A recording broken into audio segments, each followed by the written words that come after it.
ನಮಸ್ಕಾರ ಸ್ನೇಹಿತರೆ, ನಾನು ಹನುಮಂತ್ ಮಾಗಿ. ಸುಮಂತ್ ಸಾವಿಗೆ ಸಂಬಂಧಪಟ್ಟ ಹಾಗೆ ಸಾಕಷ್ಟು ಊಹಾಪೋಹಗಳು ಈಗ ಸದ್ದು ಮಾಡ್ತಾ ಇದ್ದಾವೆ. ಆ ಕುರಿತಾಗಿ ಸುಮಂತ್ ತಂದೆ ತಾಯಿಯನ್ನೇ ಸ್ವತಃ ಮಾತನಾಡಿಸಿದ್ದೇನೆ. ಸೊ ಆ ಕುರಿತಾಗಿ ಒಂದಿಷ್ಟು ಆಡಿಯೋ ಅಂಥದ್ದೆಲ್ಲವೂ ಕೂಡ ಇದೆ. ಅದನ್ನು ದಯಮಾಡಿ ಸಾಧ್ಯ ಕೊನೆವರೆಗೂ ಕೂಡ ಕೇಳಿ. ಸೊ ಅದಾದ ಬಳಿಕ ಅಸಲಿ ಸತ್ಯಾಸತ್ಯತೆ ಏನಿರಬಹುದು ಎಂಬುದು ಕೂಡ ನಿಮಗೆ ಗೊತ್ತಾಗುವಂಥ ಸಾಧ್ಯತೆ ಇರುತ್ತೆ. ಸೊ ಹಾಗಾಗಿ ವಿಡಿಯೋನ ಕೊನೆವರೆಗೂ ನೋಡಿ ಅಂತ ಹೇಳೋದಕ್ಕೆ ಇಷ್ಟಪಡ್ತೀನಿ. ಜೊತೆಗೆ ನೀವೇನಾದರೂ ನಮ್ಮ ಚಾನಲನ್ನು ಸಬ್ಸ್ಕ್ರೈಬ್ ಮಾಡಿಕೊಳ್ಳದೆ ವಿಡಿಯೋವನ್ನು ನೋಡ್ತಾ ಇದ್ದರೆ ಈ ಕೂಡಲೇ ಸಬ್ಸ್ಕ್ರೈಬ್ ಮಾಡಿ ಹಾಗೂ ಬೆಲ್ ಐಕನ್ ಕೂಡ ಕ್ಲಿಕ್ ಮಾಡಿಕೊಳ್ಳಿ. ಸ್ನೇಹಿತರೆ, ಮತ್ತೆ ಮತ್ತೆ ಹೇಳ್ತಾ ಇದ್ದೀನಿ, ಸಾಧ್ಯವಾದರೆ ವಿಡಿಯೋನ ಕೊನೆವರೆಗೂ ನೋಡಿ. ನಿಮ್ಮ ಮಗನ ವಿಚಾರಕ್ಕೆ ಸಂಬಂಧಪಟ್ಟ ಹಾಗೆ ಸರಿ. ಈಗ ನಿಮ್ಮ ಹಿರಿಯ ಮಗ ಸುದರ್ಶನ್ ಅಂತ ಏನಿದ್ದಾರೆ, ಹೌದು, ಅವರ ಮೇಲೆ ಒಂದಿಷ್ಟು ಆರೋಪಗಳು ಕೂಡ ಕೇಳಿ ಬರ್ತಾ ಇರುವಂಥದ್ದು ನಿಮ್ಮ ಗಮನಕ್ಕೂ ಕೂಡ ಬಂದಿದೆ ಅಂತ ಕಾಣಿಸುತ್ತೆ. ಬಂದಿದೆ. ಆ ಕುರಿತಾಗಿ ಈಗ ಕೆಲವೊಂದಿಷ್ಟು ಈ ಸಂದರ್ಭಕ್ಕೆ ನಾನು ಆಕ್ರೋಶಭರಿತವಾಗಿ ಮಾತನಾಡಬೇಕು ಇಲ್ಲೋ ಗೊತ್ತಿಲ್ಲ, ಬಟ್ ಅಂತಹ ನಾಲಾಯಕರ ಬಗ್ಗೆ, ಹೌದು, ಅಂದ್ರೆ ಅಪಪ್ರಚಾರ ಮಾಡುವಂತವರ ಬಗ್ಗೆ, ಸರಿ. ಸೊ ನೀವು ಈ ಬಗ್ಗೆ ಏನಾದರೂ ಕ್ರಮಕ್ಕಾಗಿ ಮುಂದೆ ಹೋಗಿದ್ದೀರಾ ಅಥವಾ ಹೋಗ್ಬೇಕಾಗಿದೆಯಾ? ಕಂಪ್ಲೇಂಟ್ ಹಾಕಿದ್ದೇವೆ. ಹಾ, ಎಷ್ಟೇ ಇಲ್ಲಿ ಬೆಳ್ತಂಗಡಿ ಸ್ಟೇಷನ್ಗೂ ಕಂಪ್ಲೇಂಟ್ ಮಾಡಿದ್ದೇವೆ. ಮತ್ತೆ SP ಅವರಿಗೂ ಕೊಂಡೋಗಿ ಮಗನೇ ಮಾಡಿದ್ದೇನೆ. SP ಅವರಿಗೆ ನೇರವಾಗಿ ಹೋಗಿದ್ದಾರೆ? ನೇರವಾಗಿ ಮಗ ಹೋದ್ದು ಅಲ್ಲಿಗೆ. ದೊಡ್ಡ ಹುಡುಗನೇ ಹೋದ್ದು. ಸ್ಟೇಷನ್ಗೆ ನಾನು ಮತ್ತು ನನ್ನ ಹೆಂಡತಿ ಮತ್ತು ಮಗ, ಹಾಗೆ ನಾವು 3 ಜನ ಹೋಗಿದ್ದೇವೆ. ಹೋಗಿ ಕಂಪ್ಲೇಂಟ್ ಕೊಟ್ಟಿದ್ದೇವೆ. ಅಂದ್ರೆ ಒಂದು ಕಾಪಿ ನಮಗೆ ಕೊಟ್ಟಿದ್ದಾರೆ, ಅದು ನಮ್ಮ ಕೈಯಲ್ಲಿ. ಓಕೆ. ಅದೇ ಆ ವಿಚಾರಕ್ಕೆ ಸಂಬಂಧಪಟ್ಟ ಹಾಗೇನೆ ಒಂದು ಸದ್ದು ಮಾಡ್ತಾ ಇರುವಂತ ವಿಚಾರ ಅದು. ನಿಲ್ಲಿಸಲೇಬೇಕು ಸರ್, ನಿಲ್ಲಿಸಲೇಬೇಕು. ಅಲ್ಲ, ನಿಜ ನಿಲ್ಲಿಸಲೇಬೇಕು. ಅಪಪ್ರಚಾರ ಮಾಡೋದಿದೆಯಲ್ಲ, ಈಗ ತನಿಖೆ ಮೊಟಕು ಹೋಗ್ತದಲ್ಲ ಸರ್, ದಾರಿ ತಪ್ಪುವಂತದ್ದು ಅಂಶ ಹೋಯ್ತು. ಜೊತೆಗೆ ಈಗ ತನಿಖೆ ಅಂತ ಬಂದಾಗ ಪೊಲೀಸ್ನವರು ಅವ್ರ ಇಲಾಖೆಯವರು ಮಾಡ್ತಿರ್ತಾರೆ. ಅದು ಯಾವ ರೀತಿಯಾಗಿ ಮಾಡ್ತಿರ್ತಾರೋ, ನಿಗೂಢವಾಗಿ ಮಾಡ್ತಾ ಇರ್ತಾರೋ, ಬಹಿರಂಗವಾಗಿ ಮಾಡ್ತಾ ಇರ್ತಾರೋ, ಅವರು ಅವರದೇ ವೇಯಲ್ಲಿ ಏನೋ ಮಾಡ್ತಿರ್ತಾರೆ. ಬಟ್ ಈಗ ನೀವು ಕುಟುಂಬ, ಮಗನನ್ನ ಕಳೆದುಕೊಂಡಿರ್ತಕ್ಕಂತಹ ಕುಟುಂಬಕ್ಕೆ, ಈಗಾಗಲೇ ನೋವಲ್ಲಿರುವಂತಹ ಕುಟುಂಬಕ್ಕೆ ಮತ್ತೊಂದು ಹೊಡೆತವನ್ನ ಕೊಟ್ರೆ ಬದುಕು ಹೇಗಾಗಬಾರ್ದು? ಅದೇ ನಾವೇನಾದ್ರೂ ಸತ್ತು ಹೋದ್ರೆ ಅವರೇ ಕಾರಣ. ಅಲ್ಲ, ಈಗ ಅದೇ ಯಾರಿಗಾದ್ರೂ ಹೆಚ್ಚು ಕಡಿಮೆ ಆದ್ರೂ ಕೂಡ ಅವರೇ ಹೊಣೆ. ಸರ್ಕಾರ ಅದನ್ನು ಗಮನಿಸಲೇಬೇಕು. ಈ ವಿಷಯದಲ್ಲಿ ನಾವು ಅಷ್ಟೇ ಹೇಳುದು. ಮೊದಲಿಂದ ಹೇಳ್ತಾ ಇದ್ದೇವೆ, ಫಸ್ಟ್ಗೆ ಒಂದು ಬಂದದ್ರಲ್ಲೇ ಹೇಳಿದ್ದೇವೆ, ಹೀಗೆ ಸುಳ್ಳು ಮಾಹಿತಿ ಕೊಡ್ತಾ ಇದ್ದಾರೆ, ಪ್ರಚಾರ ಆಗ್ತಾ ಇದೆ. ಮತ್ತೆ ನಮಗೆ ಮರ್ಯಾದೆಗೆ ಕೊರತೆ, ಅಂದ್ರೆ ಎಲ್ಲ ನಮ್ಮ ಮರ್ಯಾದೆ ಕುಟುಂಬಸ್ಥರು ನಾವು ಮೊದಲೇ ಹೇಳಿದ್ದೇವೆ. ಈಗ ಎಲ್ಲ ಸಂಬಂಧದವರು ಕೂಡ ನಮ್ಮ ಹತ್ರ ನೀವ್ ಯಾಕೆ ಸುಮ್ಮನೆ ಇಷ್ಟೆಲ್ಲ ಆಗ್ತಾ ಇದ್ದಾರಲ್ಲ, ಎಂತದ್ದು ಕತೆ ಅಂತದ್ದು ಅದನ್ನೇ ಕೇಳ್ತಾ ಇರ್ತಾರೆ. ನೆಕ್ಸ್ಟ್ ಅವನಿಗೆ ಶಾಲೆಗೆ ಹೋಗ್ಲಿಕ್ಕೆ ಮುಜುಗರ ಆಗಿ ಮರುದಿವಸ ಹಾಗೆ ರಜೆ ಮಾಡಿದ ನಿನ್ನೆ. ಮತ್ತೆ ರಜೆ ಹೇಗೂ ಆಯ್ತು, ಹೋಗಿ ಕಂಪ್ಲೇಂಟ್ ಒಂದು ಮಾಡುವ ಅಂತ ಹೇಳಿ ಮಾಡಿದೆ. ನಿನ್ನೆ ಕಂಪ್ಲೇಂಟ್ ದೂರ ದಾಖಲಾಗಿದೆ? ಹೌದು, ನಿನ್ನೆ ಸಂಜೆ 5 ಗಂಟೆ ಅಂದಾಜಿಗೆ ದಾಖಲು ಮಾಡಿದ್ದೇವೆ. SP ಅವ್ರ ಹತ್ರ ಹೋಗುವಾಗ ಒಂದು 6:30 7 ಗಂಟೆ ಒಳಗೆ 7:30 ಆಗಿದೆ ಅಂತ ಮುಟ್ಟುವಾಗ. ಅಲ್ಲಿ ಕೂಡ ಒಂದು ಕಂಪ್ಲೇಂಟ್ ಮಾಡಿದ್ದೇವೆ. ಹಾಗೆ ಅದರ ಬಗ್ಗೆ ನೀವು ಕೂಡ ಒಂದು ಮಾಹಿತಿಯನ್ನು ಕೊಡಿ. ಇಲ್ಲ, ಕೊಟ್ಟಿದ್ದೀನಿ ನಾನು ಆಲ್ರೆಡಿ. ಈ ವಿಚಾರಕ್ಕೆ ಸಂಬಂಧಪಟ್ಟ ಹಾಗೆ ಒಂದು ವಿಡಿಯೋನ ಪ್ರಸಾರ ಮಾಡಿದ್ದೀನಿ. ನೀವೆಲ್ಲ ಬಂದು ನಮ್ಮ ಪರಿಸ್ಥಿತಿಯನ್ನು ಅರ್ಥ ಮಾಡಿಕೊಂಡವರು. ಓಕೆ. ಅಲ್ಲ, ಅದೇ ನಿಮ್ಮೊಟ್ಟಿಗೆ ಮಾತನಾಡಿ ಇಲ್ಲಿಯೋ ಕೂತು ಯಾರದ್ದೋ ಮಾತು ಕೇಳಿ ಅವ ಹಾಕ್ತಾ ಇರುವಂತದ್ದು. ನನ್ನ ಮಗ ಯಾರು ಅಂತ ಅವ ನೋಡಿರ್ಲಿಕ್ಕಿಲ್ಲ, ನಾನು ಯಾರು ಅಂತ ಅವನಿಗೆ ಗೊತ್ತಿರ್ಲಿಕ್ಕಿಲ್ಲ, ಮನೆ ಪರಿಸ್ಥಿತಿ ಹೇಗೆ ಅಂತ ಅವನಿಗೆ ಗೊತ್ತಿರ್ಲಿಕ್ಕಿಲ್ಲ. ಆ ರೀತಿ ಅವ ಹಾಕಿದ್ದು ತಪ್ಪು. ಬಂದು ಅವ ಮಾತಾಡಿಸಿ ಹೌದಾ ಅಲ್ವಾ ಅಂತೇಳಿ ಅವರಿಗೆ ಅರ್ಥ ಆಗ್ತದಲ್ಲ. ಖಂಡಿತ. ಆನಂತರ ಅವ ಎಂತ ಮಾಡ್ತಾನೆ, ಇದ್ದ ವಿಷಯವನ್ನೇ ಹಾಕ್ತಾನೆ ಅಷ್ಟೇ. ಬಂದು ಮಾತಾಡಿದ್ರೆ ಯಾವುದೂ ಇಲ್ಲದೆ ಆ ರೀತಿ ಹಾಕುವಂತದ್ದು, ತನಿಖೆಯ ಹಾದಿ ತಪ್ಪಿಸುವಂತದ್ದು. ಅದು ಹೊರತು ಈ ವಿಚಾರದಲ್ಲಿ ಸ್ವಲ್ಪ ಮೊದಲೇ ನಮ್ಮನ್ನು ಇನ್ಕ್ವೈರಿ ಮಾಡಿದ್ದಾರೆ ಪೊಲೀಸರು. ನೋಡಿ, ಇನ್ಕ್ವೈರಿ ಮಾಡಿ ಆದ ನಂತರ ಈ ವಿಷಯವನ್ನು ಹಾಕಿದ್ದು ತಪ್ಪಲ್ವ? ಖಂಡಿತ. ಅಥವಾ ಈ ಇನ್ಕ್ವೈರಿ ಮಾಡಿದ್ದು ವಿಷಯ ಅವನಿಗೆ ಯಾರು ಹೇಳಿದ್ದು, ಈ ವಿಷಯ ಅವನಿಗೆ ಹೇಗೆ ಸಿಕ್ಕಿದ್ದು, ಅದೆಲ್ಲ ಒಂದು ಅನುಮಾನಕ್ಕೆ ದಾರಿ ಮಾಡಿ ಕೊಡ್ತಾ ಇದೆ. ಅವನ ತಪ್ಪುಗಳನ್ನು ಎತ್ತಿ ತೋರಿಸ್ತಾ ಇದೆ. ಹಾಗಾಗಿ ಅದನ್ನು ತಕ್ಷಣವೇ ನಿಲ್ಲಿಸಬೇಕು ಅಂತೇಳಿ ನಿಮ್ಮ ಚಾನಲ್ಗೆ ನಾನು ಹೇಳ್ತಾ ಇರೋದು. ಖಂಡಿತ. ಅಂದ್ರೆ ಈ ಸಂಬಂಧಪಟ್ಟ ಹಾಗೆ ನಿನ್ನೆ ಒಂದು ವಿಡಿಯೋ ಈ ಬೆನ್ನಲ್ಲೇ ಪ್ರಸಾರ ಮಾಡಿದೆ. ಅಂದ್ರೆ ಈಗಾಗಲೇ ಕುಟುಂಬ ನೋವಲ್ಲಿದೆ, ಪೊಲೀಸ್ ತನಿಖೆ ಹಂತದಲ್ಲಿದೆ. ತನಿಖೆ ಹಂತದಲ್ಲಿರ್ಬೇಕಾದ್ರೆ ನಾವು ಮನ ಬಂದಂತೆ ಪ್ರಸಾರ ಮಾಡೋದಕ್ಕೆ ಆಗೋದಿಲ್ಲ. ಹೌದು. ಒಂದಿಷ್ಟು ಮಾಹಿತಿಯನ್ನ ಸಂಬಂಧಪಟ್ಟವರಿಂದ ಪಡೆದುಕೊಳ್ಬೇಕಾಗುತ್ತೆ. ಏನು ಹಂತದಲ್ಲಿದೆ ನಿಮ್ಮಿಂದ, ಅಥವಾ ನಿಮ್ಗೆ ಯಾವ್ದಾದ್ರು ಸುಳಿವು ಸಿಕ್ಕಿದ್ಯಾ, ಸೊ ಏನಾದ್ರು ಅನುಮಾನ ಬರ್ತಾ ಇದೆಯಾ, ಅಂದ್ರೆ ದಿನಗಳು ಕಳೀತಾ ಇದ್ದಾಗ ಏನಾದ್ರು ಒಂದಿಷ್ಟು ಸಂಶಯ ಈ ತರದ್ ಯಾವ್ದ್ಮೇಲಾದ್ರೂ ಮೂಡ್ತಾ ಇದೆಯಾ, ಈ ರೀತಿಯಾಗಿ ಮಾಹಿತಿನ ನಾವು ಪಡೆದುಕೊಳ್ಬೇಕು ಆಗುತ್ತೆ. ಸೊ ಅದ್ ಯಾವ್ದು ಮಾಹಿತಿ ಇಲ್ಲದೆ ಏಕಾಏಕಿ ಮನ ಬಂದಂತೆ ನಾವು ಪ್ರಸಾರ ಮಾಡಿಬಿಟ್ರೆ ಹೌದು. ಅದರಿಂದ ಹೌದು, ಕುಟುಂಬದ ಈಗ ತೇಜೋವಧೆ ಆಗುತ್ತೆ. ತುಂಬಾ ಅದೇ. ನೋವಿಗೆ ಬೀಳುವಂತದ್ದಾಗುತ್ತೆ. ಅದರಿಂದ ಏನೋ ಒಂದು ಹೆಚ್ಚು ಕಡಿಮೆ ಆಗ್ಬಿಟ್ರೆ ಆ ಜೀವಗಳಿಗೆ ಹೊಣೆ ಯಾರಾಗ್ತಾರೆ? ಅದೇನೆ ನಾನು ಹೇಳ್ತಾ ಇರೋದು. ಅದಕ್ಕೆ ಹೊಣೆ ನೇರ ಯಾರು ಹಾಕಿದ್ದಾರೆ ಅವರು ಮತ್ತೆ ಸರ್ಕಾರ. ಅದಕ್ಕೆ ಕ್ರಮ ತೆಗೆದುಕೊಳ್ಳದಿದ್ರೆ ಸರ್ಕಾರವೇ ಹೊಣೆ ಆಗ್ತದೆ ಅದಕ್ಕೆ. ಖಂಡಿತ. ಅದನ್ನು ನಮ್ಮ ಬೆಳ್ತಂಗಡಿ ಇನ್ಸ್ಪೆಕ್ಟರ್ ಕೂಡ ಅದನ್ನು ನಿಲ್ಲಿಸಬೇಕು. ಅದನ್ನು ಸರಿಯಾಗಿ ಇದು ಮಾಡಿ ಅದನ್ನು ಅಂತ ಸುದ್ದಿ ಬರುವಂತದ್ದನ್ನು ಅವರು ತಕ್ಷಣ ನಿಲ್ಲಿಸಬೇಕು. ಖಂಡಿತ. ಯಾರೇ ಇರ್ಲಿ ಅವರು. ಅಂದ್ರೆ ನಾವು ಇಲ್ಲಿ ನಿದ್ದೆ ಕೂಡ ಬಾರದೆ ಇಷ್ಟು ದಿವಸ ರಾತ್ರಿ ಕೂಡ ನಿದ್ದೆ ಬಾರದೆ ಆ ಕಷ್ಟದಲ್ಲಿ ನೋವನ್ನು ಇದು ಮಾಡ್ತಾ ಇದ್ದೇವೆ. ಅಡಗಿಸಿಕೊಳ್ಳಿಕ್ಕೆ ಆಗ್ತಾ ಇಲ್ಲ ನಮ್ಮಿಂದ. ಖಂಡಿತ. ಕ್ಷಣ ಕ್ಷಣ ಕೂಡ ಅಂದ್ರೆ ಶಾಲೆ ಬರುವ ಹೊತ್ತು ನಾನು ಕರ್ಕೊಂಡು ಹೋಗುವ ಹೊತ್ತು ಈ ಹೊತ್ತು ಎಲ್ಲ ನಮಗೆ ಈಗ ಅದನ್ನು ಮರೆಯುವಂತ ಪರಿಸ್ಥಿತಿಯಲ್ಲಿ ಕೂಡ ಬರ್ಲಿಲ್ಲ ನಾವು. ಈಗ ದೊಡ್ಡ ಮಗ ಮೊನ್ನೆ ಅವನಿಗೆ ಏನು ಬೇಡ ಅಂತ ಆಗಿದೆ ಅದನ್ನು ಕೇಳಿ. ತುಂಬಾ ಬೇಸರ ಮಾಡಿದ್ದಾನೆ. ಸ್ವಲ್ಪ ರಿಕವರ್ ಆದಷ್ಟೇ ಅವ. ಅಷ್ಟರಲ್ಲಿ ಈ ಹೊಡೆತವ ಹಾಕಿದ. ಮಾತಾಡ್ತಾ ಇಲ್ಲ ಒಂದ್ ದಿವಸ ಹಿಂದೆ ಕೂಡ ಏನೋ ಆಲೋಚನೆ. ಅವ ಕಲಿಯುವುದಕ್ಕೆ ಅದು ಹಿಂದೆ ಬಿದ್ದಾಗೆ ಆಗ್ತದೆ ಈಗ. ಖಂಡಿತ ಖಂಡಿತ. ಇದರಿಂದ ತುಂಬಾ ಹೊಡೆತ ಆಗುತ್ತೆ, ತುಂಬಾ ಡಿಪ್ರೆಷನ್ ಹೋಗ್ಬಿಡುತ್ತೆ. ತಲೆಯಲ್ಲಿ ಓದ್ಬೇಕಾದ್ರೆ ವಿದ್ಯಾಭ್ಯಾಸಕ್ಕೆ ಗಮನ ಹೋಗೋದಿಲ್ಲ. ಸೆಕೆಂಡ್ ಸೆಮ್ ಹತ್ರ ಬಂತು ಅವನಿಗೆ. ಈಗಾಗಲೇ ತುಂಬಾ ಪಾಠಗಳೆಲ್ಲ ಹೋಗಿದೆ. ಈಗ 17ಕ್ಕೆ ಸೆಕೆಂಡ್ ಸೆಮ್ ಬಂತು ಅವನಿಗೆ. ಆಗ ಅವನ ಮೇಲೆ ಹೊಡೆತ ಕೊಟ್ಟದ್ದಲ್ಲ ಇವರು. ತುಂಬಾ ಹೊಡೆತ ಬೀಳುತ್ತೆ. ಮಾನಸಿಕವಾಗಿ ಈಗ ಒಂದು ಕೋಲಿಂದ ಹೊಡೆದಿರುವ ಏಟನ್ನ ತಡ್ಕೋಬಹುದು. ಮಾನಸಿಕವಾಗಿ ಮನಸ್ಸಿಗೆ ಅಥವಾ ಆ ತರದ್ದು ಹೊಡೆತಗಳು ಹೊರಗಡೆಯಿಂದ ಬಿದ್ದಾಗ ಅದನ್ನ ಸಹಿಸ್ಕೊಳ್ಳೋದಕ್ಕೆ ಯಾರಿಂದನೂ ಆಗೋದಿಲ್ಲ. ಅದು ತುಂಬಾ ಹೊಡೆತ ಕೊಡುತ್ತೆ ಜೀವನಕ್ಕೆ. ಅದು ನಾವು ಓದಿಗಾದ್ರೂ ಆಗಿರಬಹುದು, ಜೀವನಕ್ಕಾಗಿದ್ರೂ ಆಗಿರಬಹುದು. ಸೊ ಸತತ ಅದು ನಮ್ಮ ಜೀವನದ ಅಂತ್ಯದವರೆಗೂ ಕೂಡ ಅದೊಂದು ಪೆಟ್ಟು ಉಳಿದುಕೊಂಡು ಬಿಡುತ್ತೆ. ಹೌದೌದು. ಸೊ ಈಗ ಅಂತಹದ್ದೇ ಜಾಸ್ತಿಯಾಗಿ ಸೋಷಿಯಲ್ ಮೀಡಿಯಾದಲ್ಲಿ ಸದ್ದು ಮಾಡ್ತಾ ಇತ್ತು. ಈ ಕುರಿತಾಗಿನೇ ಸೊ ಒಂದಿಷ್ಟು ಮಾಹಿತಿ ತಗೊಳ್ಳೋಣ ಅಂತ ಫೋನ್ ಮಾಡಿದೆ. ಅಂದಾಗೆ ಈ ಸುದರ್ಶನ್ ಮತ್ತು ಸುಮಂತ್ ಒಂದು ಏನು ಬಾಂಡಿಂಗ್ ತುಂಬಾ ಚೆನ್ನಾಗಿ ಇತ್ತು ಅಂತ ನೀವು ನಮ್ಗೆ ಹಿಂದೆನೂ ಕೂಡ ಹೇಳಿಬಿಟ್ಟಿದ್ರಿ, ಅಂದ್ರೆ ನಮ್ಮ ಜೊತೆ ಮಾತನಾಡಿದಂತ ಸಂದರ್ಭದಲ್ಲೂ ಕೂಡ. ಈಗ ಒಂದು ಹೆಚ್ಚು ವಿಚಾರ, ಈಗ ನಿನ್ನೆಯೂ ಕೂಡ ಒಂದು ಮಾಧ್ಯಮದಲ್ಲಿ ನಾನು ಸುದರ್ಶನ್ ಮಾತನಾಡಿರೋದಂತೂ ಕೂಡ ಗಮನಿಸಿದೆ. ನನ್ಗೆ ಫ್ರೆಂಡ್ ಸರ್ಕಲ್ ಇದೆ. ಫ್ರೆಂಡ್ ಸರ್ಕಲ್ ಅಲ್ಲಿ ನಾನು ಮಾತನಾಡ್ತಾ ಇರುವಂತದ್ದು, ಅಥವಾ ಹೆಣ್ಣು ಮಕ್ಕಳು ಕೂಡ ನನಗೆ ಫ್ರೆಂಡ್ಸ್ ಇದ್ದಾರೆ, ಅವ್ರ ಜೊತೆ ಮಾತನಾಡ್ತಾ ಇರುವಂತದ್ದು ನನ್ನ ಕುಟುಂಬಕ್ಕೆ ಗೊತ್ತಿದೆ.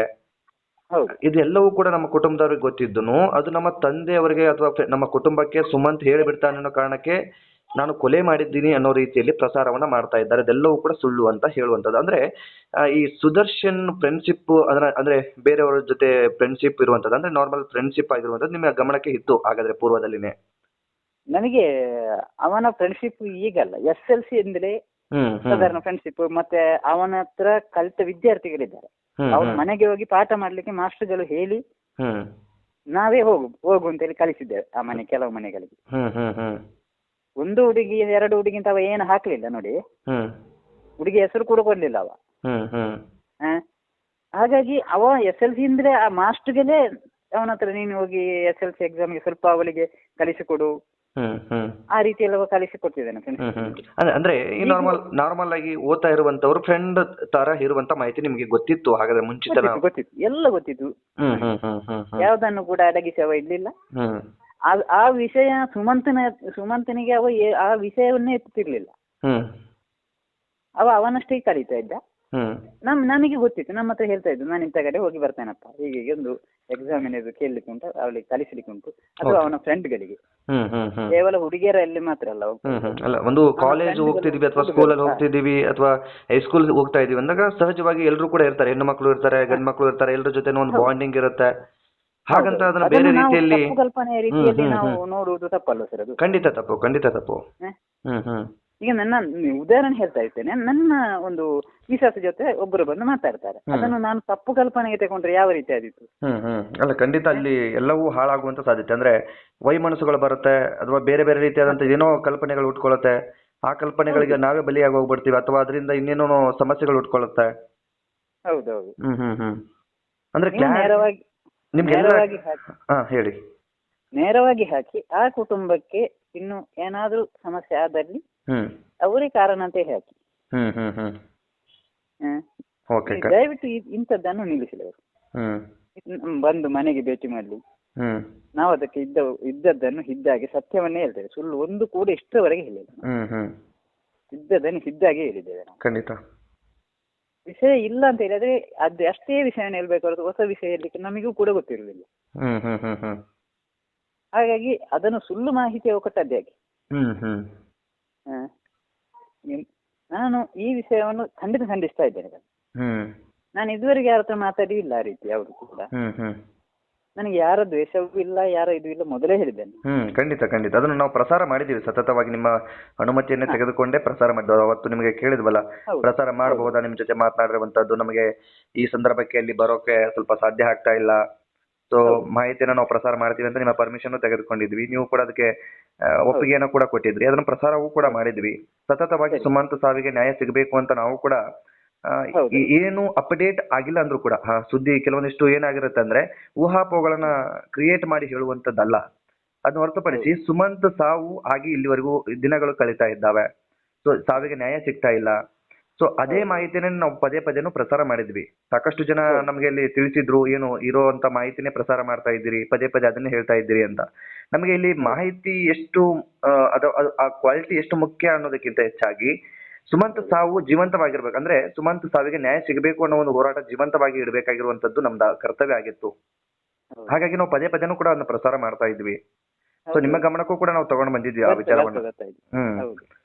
ನಾವು ನೋಡ್ತಾ ಇರ್ತೇವೆ, ನಾನು ಅಂಥದ್ದನ್ನೆಲ್ಲ ನೋಡುವುದಿಲ್ಲ, ನಾನು ಅದನ್ನ ಕಟ್ ಮಾಡಿ ಬಿಡ್ತೇನೆ ಅಲ್ಲಿ. ಪೂರ್ತಿ ಕೇಳ್ತಾ ಇಲ್ಲ ಅಂದ್ರೆ ಕೇಳಿಸುವಾಗಿ ಇಲ್ಲ ಅದು ನನ್ನ ಮನಸ್ಸು. ಮತ್ತು ಕೂಡ ನನಗೆ ಟೆನ್ಷನ್ ಆಗ್ತದೆ. ಖಂಡಿತ ಖಂಡಿತ ನನ್ನ ಮಗನನ್ನು ಜೋರು ಮಾಡ್ತೇನೆ, ಅದನ್ನು ಕೇಳ್ಬೇಡ ಮಾರ, ಆಗ್ತಾ ಇರ್ಲಿ ಅವರು, ಕೇಳ್ಬೇಡ, ಅದನ್ನೆಲ್ಲ ಕೇಳಿ ತಲೆಬಿಸಿ ಮಾಡ್ಬೇಡ ಅಂತ ಹೇಳ್ತೇನೆ ಅವನಿಗೆ. ಖಂಡಿತ ಖಂಡಿತ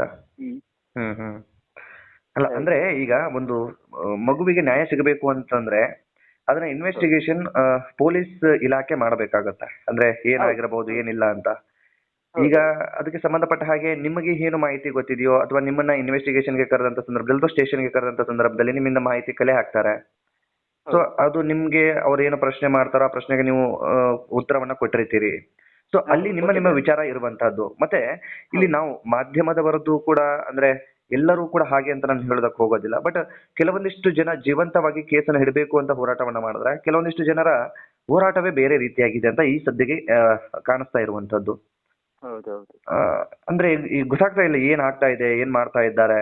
ಸೊ ಈಗ ಕುಟುಂಬದ ವ್ಯವಸ್ಥೆ ಹೇಗಿದೆ, ಈ ವಿಚಾರಕ್ಕೆ ಸಂಬಂಧಪಟ್ಟ ಹಾಗೇನೆ ಒಂದಿಷ್ಟು ಮಾಹಿತಿಯನ್ನು ತೆಗೆದುಕೊಳ್ಳೋಣ ಅಂತಾನೆ ನಿಮ್ಮ ಹತ್ರ ಕಾಂಟ್ಯಾಕ್ಟ್ ಮಾಡಿರುವಂತದ್ದು. ಅದಕ್ಕೂ ನಾನು ಹೇಳ್ತಾ ಇರುವಂತದ್ದು, ಈಗ ಅವರು ಹಾಕ್ತಾರೆ, ಜನತೆ ಅದನ್ನು ನೋಡ್ತಾ ಇರ್ತದೆ. ಖಂಡಿತ ಆ ಜನತೆ ಹತ್ರ ಪುನಃ ನಾನು ಒಮ್ಮೆ ಮನವಿ ಮಾಡಿದ್ದೇನೆ, ಪುನಃ ನಾನು ಮನವಿ ಮಾಡ್ತಾ ಇದ್ದೇನೆ. ಆ ಜನತೆ ಆ ಇದನ್ನು ನಂಬಿಸಿದ್ರೆ ಅವರು ಬಂದು ನಮ್ಮನ್ನೊಮ್ಮೆ ಮಾತಾಡಿಸಿ ನಮ್ಮ ಪರಿಸ್ಥಿತಿ ನೋಡ್ಲಿ, ಅದರ ಬಗ್ಗೆ ಅರ್ಥ ಮಾಡಿಕೊಳ್ಳಿ. ಒಂದು ಮಗುವನ್ನು ಕಳೆದುಕೊಂಡ ಸಂಸಾರ ಹೇಗೆ ಇರಬಹುದು ಅಂತ ಹೇಳುವಂತದನ್ನು ಸ್ವಲ್ಪ ಜನತೆ ಕೂಡ ಆಲೋಚನೆ ಮಾಡಿ, ಅವಾಗ ಅವರಿಗೂ ಅರ್ಥ ಆಗ್ತದೆ ಇದು ಸತ್ಯವಾ ಸುಳ್ಳ ಹೇಳುವಂತದ್ದು. ಜನತೆ ಕೂಡ ಅದನ್ನು ಅರ್ಥ ಮಾಡಿಕೊಳ್ತದೆ. ಆದ್ರೆ ನಾನು ನಂಬಿದ್ದೇನೆ, ಜನತೆ ಇದನ್ನು ನಂಬುವುದೇ ಇಲ್ಲ. ನನ್ನ ಮನಸ್ಸು ಹೇಳ್ತಾ ಇದೆ, ಇದನ್ನು ಜನತೆ ಅವರು ಹಾಕಿದ್ರು ಕೂಡ ಜನತೆ ಇದನ್ನು ನಂಬುವಂತ ಪರಿಸ್ಥಿತಿಯಲ್ಲಿ ಇರ್ಲಿಕ್ಕೆ ಅದು ನನಗೆ ವಿಶ್ವಾಸ ಇದೆ. ನಾವೊಮ್ಮೆ ಜನತೆ ಹತ್ರ ಕೇಳ್ತಾ ಇದ್ದೇನೆ, ಇಂತಹ ಮನವಿಯನ್ನು ನೀವು ಯಾವುದನ್ನು ನಂಬಬೇಡಿ ಹೇಳಿ ಜನತೆಗೆ ನಾನು ತೀರಿಕೊಳ್ತಾ ಇದ್ದೇನೆ ಆ ವಿಷಯದಲ್ಲಿ. ಖಂಡಿತ ಖಂಡಿತ ತುಂಬಾ ನಾನಾದ್ರೂ ಸ್ವಲ್ಪ ಕಂಟ್ರೋಲ್ ಮಾಡಿಕೊಳ್ತಾ ಇದ್ದೇನೆ. ಎತ್ತ ತಾಯಿಗೆ ಹೇಗಾಗಬೇಕು ಆಗುತ್ತೆ ಸರ್. ಕರಳು ನಾನು ಈ ವಿಚಾರಕ್ಕೆ ಸಂಬಂಧಪಟ್ಟ ಹಾಗೆ ಅವರ ಸಾಕಷ್ಟು ಬಾರಿ ನಿಮ್ ಜೊತೆ ಮಾತನಾಡಿದ್ದೀನಿ ನಾನು. ತಾಯಿಯನ್ನ ಮಾತನಾಡಿಸಿದಾಗ ನಿಮ್ಮ ಮಗ ಅಂದಾಗ್ಲೇ ಅವರಿಗೆ ದುಃಖ ಬರ್ತಿರುತ್ತೆ, ಕರಳು ಹಿಂಡ್ತಾ ಇರುತ್ತೆ. ಸೊ ಈ ವಿಚಾರಕ್ಕೆ ಸಂಬಂಧಪಟ್ಟ ಹಾಗೆ ನಾನು ಅವರ ತಾಯಿಯನ್ನ ತುಂಬಾ ಬಾರಿ ಮಾತನಾಡ್ತಿಲ್ಲ, ಕೇವಲ ಒಂದೇ ಬಾರಿ ನಾನು ಮಾತನಾಡಿಸಿದ್ದು ಅಂತ ನನ್ನ ಗಮನಕ್ಕೆ. ಸೊ ನಿಮ್ಮನ್ನ ನಾನು ಪದೇ ಪದೇ ಕಾಂಟ್ಯಾಕ್ಟ್ ಮಾಡ್ತಾ ಇರ್ತೀನಿ ಆಗಾಗ. ಸೊ ನಿಮ್ಮ ಜೊತೆನೆ ಹೆಚ್ಚು ಮಾತನಾಡಿರ್ತಕ್ಕಂಥದ್ದು. ಅದನ್ನು ಹೊರತುಪಡಿಸಿ ಸುದರ್ಶನ್ ಜೊತೆನೂ ಒಂದು ಬಾರಿ ಮಾತ್ರ ಮಾತನಾಡಿರುವಂತ ನೆನಪು. ಇನ್ನು ಅದನ್ನು ಹೊರತುಪಡಿಸಿ ಇನ್ನು ಚಿಕ್ಕ ಮಗು ಹೆಣ್ಣು ಮಗು ಏನಿದೆ ಹೆಣ್ಣು ಮಗು ವಿಚಾರಕ್ಕಂತೂ ಬರ್ಲೇ ಇಲ್ಲ, ಮಾತನಾಡ್ಲೇ ಇಲ್ಲ. 7 ಗಂಟೆ ಆಗುವಾಗ ಬರ್ತಾನೆ ಸುದರ್ಶನ್. ಕಾಲೇಜಿಗೆ ಒತ್ತಾಯ ಮಾಡಿ ಕಲಿಸಿದ್ದೇನೆ ನಾನು. ಓಕೆ.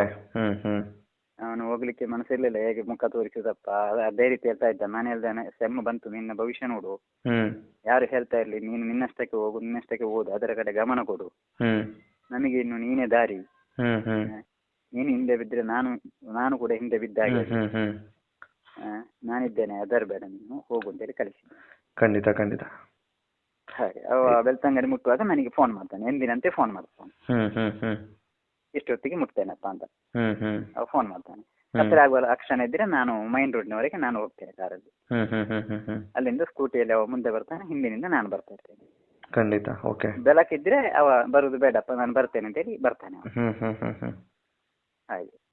ಸಣ್ಣವಳನ್ನು ಹಾಗೆ ಬೆಳಿಗ್ಗೆ ಕರ್ಕೊಂಡು ಹೋಗಿ ಬಿಡ್ತೇನೆ, ಸಂಜೆ ನಾನು ಕರ್ಕೊಂಡು ಬರ್ತಾ ಇದ್ದೇನೆ. ಮೊದಲೇ ಹಾಗೆ ಈಗಲೂ ಹಾಗೆ. ಮೊದಲು ಸಣ್ಣವಳನ್ನು ಕರ್ಕೊಂಡು ಬರುವಾಗ ಅವ ಗೇರುಕಟ್ಟೆಯಲ್ಲಿ ಸಣ್ಣ ಮಗ ಸಹ ಸಿಗ್ತಾ ಇದ್ದ ನನಗೆ.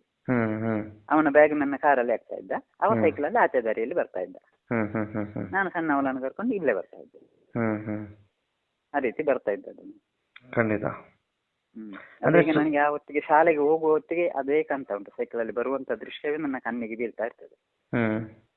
ಅಲ್ಲ ಮಗ ಅಲ್ವಾ ಸರ್, ಎತ್ತಿ ಆಡಿಸಿ ಬೆಳೆಸಿರುವಂತಹ ಮಗ ಅದು. ಅಂಗನವಾಡಿಗೆ ಹೋಗುವಾಗ ನಾನು ತಬ್ಬಿಕೊಂಡು ಇದೇ ಗೇರುಕಟ್ಟೆ ಅಂಗನವಾಡಿಗೆ ಕೊಂಡು ಹೋಗ್ತಾ ಇದ್ದೆ. ನಾನೇ ಕೊಂಡು ಹೋಗ್ತಾ ಇದ್ದದ್ದು ಇಬ್ಬರನ್ನು. ಇವಳು ಅಂಗನವಾಡಿಗೆ ಹೋಗ್ಲಿಲ್ಲ, ಸಣ್ಣವಳು ಸ್ಕೂಲಿಗೆ ಹೋದ್ದು. ತಾಯಿಯೇ ಕಳಿಸಿದ್ದ ಅವಳಿಗೆ ಇಲ್ಲಿ, ಸಣ್ಣವಳಿಗೆ. ಅವ ಸ್ವಲ್ಪ ಸಮಯ ಅಂಗನವಾಡಿಗೆ ಹೋಗಿದ್ದೆ, ಮತ್ತೆ ತಾಯಿ ಕಳಿಸಿದ್ದವಳು ಅವನಿಗೆ ಕೂಡ. ಆ ಸ್ವಲ್ಪ ಸಮಯ ಕೂಡ ನಾನು ಅವನನ್ನು ತಬ್ಬಿಕೊಂಡೇ ಕೊಂಡು ಹೋಗ್ತಾ ಇದ್ದೆ. ಆವಾಗ ನನಗೆ ಗಾಡಿ ಇರ್ಲಿಲ್ಲ, ಖಂಡಿತ ನಡ್ಕೊಂಡೇ ಅವನನ್ನು ತಬ್ಬಿಕೊಂಡು ಇಬ್ಬರನ್ನು, ದೊಡ್ಡವನನ್ನು ಮತ್ತು ಇವನನ್ನು ಇಬ್ಬರನ್ನು ಅಂಗನವಾಡಿಯಿಂದ ಇಷ್ಟರವರೆಗೆ ಬೆಳೆಸಿದ್ದೇವೆ ನಾವು. ಅದು ಈ ರೀತಿ ಹೇಳುವವನಿಗೆ ಏನು ಗೊತ್ತು, ಅವನಿಗೆ ಅದರ ಕಷ್ಟ ಗೊತ್ತಿದ್ರೆ ಮಾತಾಡ್ತಿರ್ಲಿಲ್ಲ. ಖಂಡಿತ. ನಾನು ಬೈಬಾರ್ದು, ಯಾಕಂದ್ರೆ ಅದೊಂದು ಮೀಡಿಯಾದವರು, ಗೌರವ ಕೊಡ್ಬೇಕು ನಾನು. ಖಂಡಿತ. ಆದ್ರೆ ಅವರು ನಮ್ಮ ಮರ್ಯಾದೆ ಪರಿಸ್ಥಿತಿಯನ್ನ ಅರ್ಥ ಮಾಡ್ಕೋಬೇಕಾಗತ್ತೆ, ಏನು ಸಿಚುವೇಶನ್ ಮಾಹಿತಿ ಎಲ್ಲ ತಿಳ್ಕೊಳ್ಬೇಕಾಗತ್ತೆ. ಇನ್ನು ಕೂಡ ನನಗೆ ನಾನು ದ್ವೇಷಿಸುವುದಿಲ್ಲ, ಇದ್ದ ವಿಷಯವನ್ನು ನೇರ ಹಾಕ್ಲಿ, ಅವರು ನ್ಯಾಯ ಕೊಡಿಸಲಿ, ಅವರು ಅದಕ್ಕೆ ಹೋರಾಟ ಮಾಡ್ಲಿ. ಗೌರವ ಇದೆ, ಅಪಾರವಾದ ಗೌರವ ಇದೆ ಅವರ ಮೇಲೆ. ಅವರ ಮೇಲೆ ನನಗೂ ಗೌರವ ಇದೆ, ಇಲ್ಲ ಅಂತ ಹೇಳ್ತಾ ಇಲ್ಲ. ಆದ್ರೆ ಇದ್ದದ್ದನ್ನು ನಮ್ಮ ಹತ್ರ ವಿಚಾರಿಸಿ ಬಂದು ಅವರು ನಮಗೆ ನ್ಯಾಯ ಕೊಡಿಸುವುದರಲ್ಲಿ ಅವರು ಕೈ ಜೋಡಿಸಲಿ, ಅದು ನಾನು ಗೌರವಿಸ್ತೇನೆ. ಖಂಡಿತ. ಅದು ಬಿಟ್ಟು ಇಂಥದ್ದನ್ನೆಲ್ಲ ಹಾಕುವಂತದ್ದನ್ನು ಖಂಡಿತವಾಗಿ ನಿಲ್ಲಿಸಬೇಕು. ನೀವು ಕೂಡ ಅದಕ್ಕೆ ನಮಗೆ ಸಹಾಯ ಮಾಡಬೇಕು. ಖಂಡಿತ ಮಾಡ್ತೀವಿ. ಅಲ್ಲ, ಈಗ ನ್ಯಾಯದ ಪರವಾಗಿಯೇ ಹೋರಾಟ. ಹೌದು, ನ್ಯಾಯ ಸಿಗಬೇಕು. ಒಂದು ಅಮಾಯಕ ಮಗು ಬಲಿಯಾಗಿದೆ, ಅದು ಏನು ಅದಕ್ಕೆ ಕಾರಣ ಏನು ಅನ್ನೋದು ಗೊತ್ತಾಗ್ಬೇಕು. ಅದಕ್ಕೋಸ್ಕರ ಸತತವಾಗಿ ನಮ್ದು ಹೋರಾಟ. ಹೌದು. ಹಾಗಾಗಿ ಇನ್ನೊಂದು ಮುಖ್ಯವಾದಂತಹ ವಿಚಾರ ಏನು ಅಂದ್ರೆ, ಸುದರ್ಶನ್ ಮತ್ತು ಸುಮಂತ್ ಇಬ್ಬರು ಬಾಂಡಿಂಗ್ ಒಂದು ರೀತಿ ಚೆನ್ನಾಗಿ ಇತ್ತು, ಆರಂಭದಲ್ಲೂ ಕೂಡ ನೀವು ಹೇಳಿದ್ರಿ. ಸೊ ಇಬ್ಬರ ಮಧ್ಯೆ ಏನಾದ್ರೂ ಬೇರೆ ಬೇರೆ ವಿಚಾರಕ್ಕೆ, ಅಂದ್ರೆ ಚಿಕ್ಕ ಚಿಕ್ಕ ವಿಚಾರ, ಸಹಜವಾಗಿ ಮಗು ಇರೋದ್ರಿಂದ ಅವನಿಗೆ ಅಷ್ಟು ಮೆಚುರಿಟಿ ಇರೋದಿಲ್ಲ ಸುಮಂತ್ಗೆ. ಈ ವಿಚಾರಕ್ಕೆ ಸಂಬಂಧಪಟ್ಟ ಹಾಗೆ ಸುದರ್ಶನ್ ಆ ವ್ಯಕ್ತಿ ಅಂದ್ರೆ ಮಗುವಿನ ಮೇಲೆ ಏನಾದ್ರೂ ದರ್ಪ ಈ ರೀತಿಯಾಗಿ ಮಾಡುವಂತದ್ದು ನಿಮ್ಮ ಗಮನಕ್ಕೆ ಯಾವತ್ತೂ ಬಂದಿಲ್ಲ? ಅವನು ಇಲ್ಲ ಸರ್, ಅವನ ಹತ್ರ ಇದ್ದ ಪ್ರೀತಿ ತುಂಬಾ ಇತ್ತು ಅವನಿಗೆ. ಅವನಿಲ್ಲದೆ ಸಂಜೆ ಆಗುವಾಗಲೇ ಅವನ ಒಟ್ಟಿಗೆ ಕೂತು ಬರೆಯುವುದು ಅದೆಲ್ಲ ಸಂಜೆ ಆಗುವಾಗ ಒಟ್ಟಿಗೆ ಇದ್ರು ಅವರು. ಒಂದು ವಿಷಯ ಬರೆಯುವುದರಲ್ಲಿ ಕೂಡ ಇದಾಗ್ತಿರ್ಲಿಲ್ಲ ಅವರು. ಎಲ್ಲ ಅವ ಓದುತ್ತಾ ಎಕ್ಸಾಮ್ ಟೈಮ್ ಅಲ್ಲಿ, ಅವನ ಎಕ್ಸಾಮ್ ಟೈಮ್ ಅಲ್ಲಿ ಇವ ರಾತ್ರಿ 1:30-2 ಗಂಟೆವರೆಗೆ ಇವ ಕೂತ್ಕೊಳ್ತಾ ಇದ್ದ ಸಣ್ಣವ. ಇವನಿಗೆ ಎಕ್ಸಾಮ್ ಇದ್ರೆ ಅವ ಕೂತ್ಕೊಳ್ತಾ ಇದ್ದ, ಒಬ್ಬನಿಗೆ ಕೂತ್ಕೊಳ್ಳಿ ಉದಾಸೀನ ಆಗ್ತದೆ ಅವ ಕೂತ್ಕೊಳ್ತಾ ಇದ್ದ. ಆ ರೀತಿಯ ಒಂದು ಫ್ರೆಂಡ್ಶಿಪ್ ನಾಗೆ ಇತ್ತು ಅವ್ರದ್ದು, ಅಣ್ಣ ತಮ್ಮನ ರೀತಿ ಮಾತ್ರ ಅಲ್ಲ, ಫ್ರೆಂಡ್ಶಿಪ್ ಅಷ್ಟು ಆ ರೀತಿ ಇತ್ತು.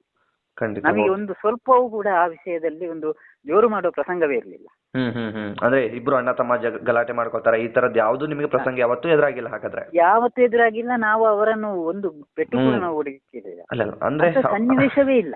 ಸನ್ನಿವೇಶವೇ ಇಲ್ಲ ಅಂದ ಮೇಲೆ ಪೆಟ್ಟು ಹೊಡೆಯೋದು ಎಲ್ಲಿಂದ ಬಂತು? ಅದೇ ಈಗ ಎಲ್ರು ಹೇಳ್ತಾರೆ, ನಮ್ಮ ಸಂಬಂಧದವರು ಕೂಡ ಹೇಳ್ತಾ ಇದ್ರು, ಮಕ್ಕಳಂದ್ರೆ ಹೀಗೆ, ನಿಮಗೆ ಅದೊಂದು ಸುಲಭ ಆಗಿದೆ ಅಂತ. ನಮ್ಮಲ್ಲಿ ಗಲಾಟೆ ನೋಡ್ಲಿಕ್ಕೆ ಆಗುದಿಲ್ಲ ಅಂತ ಹೇಳ್ತಾ ಇದ್ರು ಎಲ್ರು, ನೋಡಿದವರು ಕೂಡ. ಸ್ನೇಹಿತರೆ, ಅಂದ ಹಾಗೆ ಈಗಷ್ಟೇ ಸುಮಂತ್ ತಂದೆ ಮಾತನಾಡಿರುವಂತ ವಿಷಯವನ್ನ ಗಮನಿಸ್ಕೊಂಡು ಬಂದ್ರಿ. ಇದೀಗ ಅವರ ತಾಯಿಯೂ ಕೂಡ ಮಾತನಾಡಿದ್ದಾರೆ. ಅವರ ಅಭಿಪ್ರಾಯ ಅನ್ನೋದಕ್ಕಿಂತ ಹೆಚ್ಚಾಗಿ ಒಂದು ಅಳಲು ಅಂತ ಹೇಳಿದ್ರು ಕೂಡ ತಪ್ಪಾಗ್ಲಿಕ್ಕಿಲ್ಲ, ಅವರ ನೋವನ್ನು ಕೂಡ ತೋಡಿಕೊಂಡಿದ್ದಾರೆ. ಸೊ ಆ ಒಂದು ಆಡಿಯೋವನ್ನು ಕೂಡ ಕೇಳಿಸ್ಕೊಂಡು ಬನ್ನಿ. ನಿಮ್ಮಂತವರು ಧೈರ್ಯವರು ಇದ್ರೆ ಎಷ್ಟೋ ತಾಯಂದಿರು ತುಂಬಾ ಕೃತಜ್ಞತೆಯನ್ನು ಸಲ್ಲಿಸ್ತಾರೆ ಸರ್. ಹಲೋ, ನಮಸ್ತೆ. ನಮಸ್ತೆ ಸರ್, ಹೇಗಿದ್ದೀರಿ? ಚೆನ್ನಾಗಿದ್ದೀನಿ ಅಂತ ಹೇಳ್ಬೋದಷ್ಟೇ. ಚೆನ್ನಾಗಿದ್ದೀನಿ ಅಂತ ಹೇಳ್ಬೋದಷ್ಟೇ ಅಲ್ವಾ? ಹೌದು. ಇವತ್ತು ಮಗನ ಕಳ್ಕೊಂಡಿರೋ ನೋವಿಗಿಂತ ಇನ್ನೊಬ್ಬ ಮಗನ ಮೇಲೆ ಕೇಳ್ತಾ ಇರುವಂತಹ ಆರೋಪನೆ ತುಂಬಾ ನೋವು ಮಾಡ್ತಾ ಇದೆ ಅಂತ ಕಾಣಿಸುತ್ತೆ ತಮ್ಗೆ. ಹೌದು ಸರ್. ಒಂದು ಮಗನನ್ನು ಕಳ್ಕೊಂಡೆ ನಾವು ಮೇಲೆ ಬರ್ಲಿಕ್ಕೆ ಆಗ್ಲಿಲ್ಲ. ಇನ್ನೊಂದು ಮಗನ ಮೇಲೆ ಇಂತಹ ಆರೋಪ ಮಾಡುವವರು ಕೂಡ ಇದ್ದಾರಾ ಅಲ್ವಾ ಅಂತೇಳಿ ಸಂಶಯ ಕೂಡ ಬರ್ತಾ ಇದೆ ನನಗೆ. ಹ್ಮ್ ಹ್ಮ್ ಹ್ಮ್ ಹ್ಮ್ ಅಷ್ಟು ಬೇಸರ ಆಗ್ತದೆ. ನಮ್ಮ ನೋವೇ ನಮಗೆ ಅವರಿಗೆ ಗೊತ್ತಾಗ್ತಾ ಇಲ್ವಾ? ಏನು ಇಲ್ಲಿ ಬಂದು ಅವರು ಮಾತಾಡಿದ್ರೆ ಹೇಳಿದ್ರೆ ಎಲ್ಲ ಆಗ್ಬೋದಿತ್ತು. ಹ್ಮ್ ಅಲ್ಲಿ ಕೂತು ಅವರು ಹಾಗೆಲ್ಲ ಬರೀತಾರಲ್ವಾ ಅಂತ ತುಂಬಾ ಬೇಸರ ಆಗ್ತಾ ಇದೆ ಸರ್. ಹ್ಮ್ ಹ್ಮ್ ಹ್ಮ್ ಖಂಡಿತ. ಅದೇ ಈ ವಿಚಾರಕ್ಕೆ ಸಂಬಂಧಪಟ್ಟ ಹಾಗೇನೆ ಮಾತನಾಡೋಣ ಅಂತ ನಾನು ಸುಬ್ರಹ್ಮಣ್ಯ ಅವ್ರನ್ನ ಸಂಪರ್ಕ ಮಾಡಿದ್ದು. ಹೌದು ಹೌದು ಸರ್. ಖಂಡಿತ ಇಲ್ಲ, ನಿಮ್ಮ ಏನು ಅಪಪ್ರಚಾರ ಅಂತದ್ದೆಲ್ಲವೂ ಏನಾಗ್ತಾ ಇದೆ ಅದಕ್ಕೆ ಸಂಬಂಧಪಟ್ಟ ಹಾಗೆ ನೀವು ದೂರು ಕೂಡ ಕೊಟ್ಟಿದ್ದೀರಿ ಅಂತೆ. ಹೌದು ಅಂದ್ರೆ ನಿಮ್ಮ ಮಗ, ನಿಮ್ಮ ಕುಟುಂಬದವರು ಒಟ್ಟಾರೆ.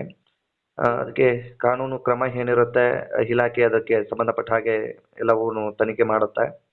ಅದನ್ನ ಹೊರತುಪಡಿಸಿ ಈಗ ನನ್ನ ಕಡೆಯಿಂದ ಒಬ್ಬ ಮನುಷ್ಯನಾಗಿ, ಪತ್ರಕರ್ತನಾಗಿ ಹೊರತುಪಡಿಸಿ ಮನುಷ್ಯನಾಗಿ ಇಂಥದ್ದೆಲ್ಲವೂ ಕೂಡ ಸಮಾಜದಲ್ಲಿ ಸಹಜವಾಗಿ ಕೇಳ್ತಾ ಇರುತ್ತೆ.